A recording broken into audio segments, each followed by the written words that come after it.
He was as wild as the boys in the downtown outfits, like Tim Shepard's gang. In New York, Dally blew off steam in gang fights, but here, organized gangs are rarities. They are just small bunches of friends who stick together, and the warfare is between the social classes. A rumble, when it's called, is usually born of a grudge fight, and the opponents just happen to bring their friends along. Oh, there are a few named gangs around, like the River Kings and the Tyber Street Tigers, but here in the Southwest, there's no gang rivalry. So Dally, even though he could get into a good fight sometimes, had no specific thing to hate. No rival gang, only socials. And you can't win against them no matter how hard you try, because they've got all the breaks, and even whipping them isn't going to change that fact. Maybe that's why Dallas was so bitter. He had quite a reputation. They would file on him down at the police station. He had been arrested, he got drunk, he rode at rodeos, lied, cheated, stole, rolled drunks, jumped small kids. He did everything. I didn't like him, but he was smart, and you had to respect him. Johnny Cade was the last and least. If you could picture a little dark puppy that has been kicked too many times and is lost in a crowd of strangers, then you'll have Johnny. Youngest next to me, smaller than the rest with a slight build. He had big black eyes and a dark tanned face. His hair was jet black and heavily greased and combed to the side, but it was so long that it fell in shaggy bangs across his forehead. He had a nervous, suspicious look in his eyes. And that beating he got from the socials didn't help matters. He was the gang's pet, everyone's kid brother. His father was always beating him up, and his mother ignored him except when she was hacked off at something, and then you could hear her yelling at him clear down at our house. I think he hated that worse than getting whipped. He would have run away 1,000,000 times if we hadn't been there. If it hadn't been for the gang, Johnny would never have known what love and affection are. I wiped my eyes hurriedly. Did you catch him? Yep, they got away this time. The dirty two-bit went on, cheerfully calling the socials in. More makeup. The kid's okay? I'm okay. I tried to think of something to say. I'm usually pretty quiet around people, even the gang. I changed the subject. I didn't know you were out of the coolie yet, Dally. Good behavior. Got off early. Dallas lit a cigarette and handed it to Johnny. Everyone sat down to have a smoke and relax. A smoke always lessens the tension. I had quit trembling and my color was back. The cigarette was calming me down. Two-bit cocked an eyebrow. Nice looking bruise you got there, kid. I touched my cheek gingerly. Really? Two-bit nodded sagely. Nice cut. Makes you look tough. Tough, T-O-U-G-H, and tough, T-U-F-F. Two different words. Tough is the same as rough, but tough means cool, sharp, like a tough-looking Mustang or a tough record. In our neighborhood, both are compliments. Steve flicked his ashes at me. What were you doing walking by your lonesome? Even the good old Steve bring up something like that. I was coming home from the movies. I didn't think. You don't ever think, Gary broke in. Not at home or anywhere where it counts. You must think at school, with all those good grades you bring home, and you've always got your nose in a book, but do you ever use your head for common sense? No siree, Bob. And if you did have to go by yourself, you should have carried a blade. I just stared at the hole in the toe of my tennis shoe. Me and Derek just didn't dig each other. I never could please him. He would have hollered at me for carrying a blade if I had carried one. If I brought home B's, he wanted A's. If I got A's, he wanted to make sure they stayed A's. If I was playing football, I should be studying. And if I was reading, I should be out playing football. He never hollered at Soda Pop, not even when Soda dropped out of school or got tickets for speeding. He just hollered at me. Soda was glaring at him. Leave my kid brother alone, you hear? It ain't his fault he likes to go to the movies. And it ain't his fault the socials like to jump us. And if he had been carrying a blade, it would have been a good excuse to cut him to ribbons. Soda always takes up for me. Derry said impatiently, when I want my kid brother to tell me what to do with my other kid brother, I'll ask you, kid brother. He always does when Soda Pop tells him to, most of the time. Next time, get one of us to go with you, pony boy, Two-Bit said. Any of us will. Speaking of movies, Dally yawned, flipping away his cigarette butt. I'm walking over to the nightly double tomorrow night. Anybody want to come and hunt some action? Steve shook his head. Me and Soda are picking up Evie and Sandy for the game. He didn't need to look at me the way he did right then. I wasn't going to ask if I could come. I'd never tell Soda because he really likes Steve a lot. But sometimes I can't stand Steve Ramsey. I mean it. Sometimes I hate him. Derry sighed, just like I knew he would. Derry never had time to do anything anymore. I'm working tomorrow night. Gally looked at the rest of us. How about y'all? Two-Bit? Johnny Cake, you and Pony want to come? Me and Johnny will come, I said. I knew Johnny wouldn't open his mouth unless he was forced to. Okay, Derry? Yeah, since it ain't a school night. Derry was real good about letting me go places on the weekends. On school nights, I could hardly leave the house. I was planning on getting boozed up tomorrow night, Two-Bit said. If I don't, I'll walk over and find y'all. Steve was looking at Dallas' hand. His ring, which he had rolled a drunk senior to get, was back on his finger. You break up with Sylvia again? Yeah, this time it's for good. That little broad was two-timing me when I was in jail. I thought of Sylvia and Evie and Sandy and Two-Bit's many blondes.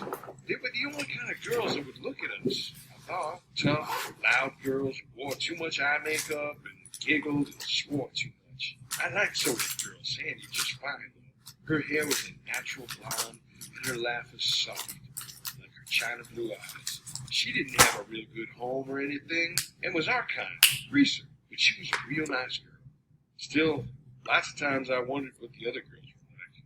The girls who were bright-eyed and had their dresses a decent length and acted like they'd like to spit on us if given a chance. Some were afraid of us, and remembering Dallas Winston, I didn't blame them. But most looked at us like we were dirt, gave us the same kind of look that the socials did when they came by in their Mustangs and Corvairs and yelled, "Grease!" at us. I wondered about them. The girls, I mean. Did they cry when their boys were arrested like we did when Steve got hauled in? Or did they run out on them the way Sylvia did Dallas? But maybe their boys didn't get arrested, or beaten up, or busted up in rodeos. I was still thinking about it while I was doing my homework that night.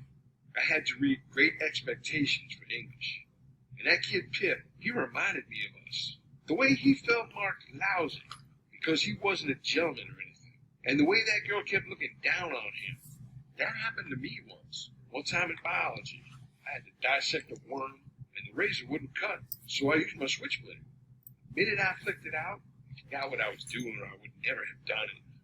This girl right beside me kind of gasped and said, "They all right. You are a hook." That didn't make me feel so hot. There were a lot of socials in that class. I get put into A classes because I'm supposed to be smart, and most of them thought it was pretty funny. I didn't know. She was a cute girl. She looked real good and young. We deserve a lot of our trouble, I thought.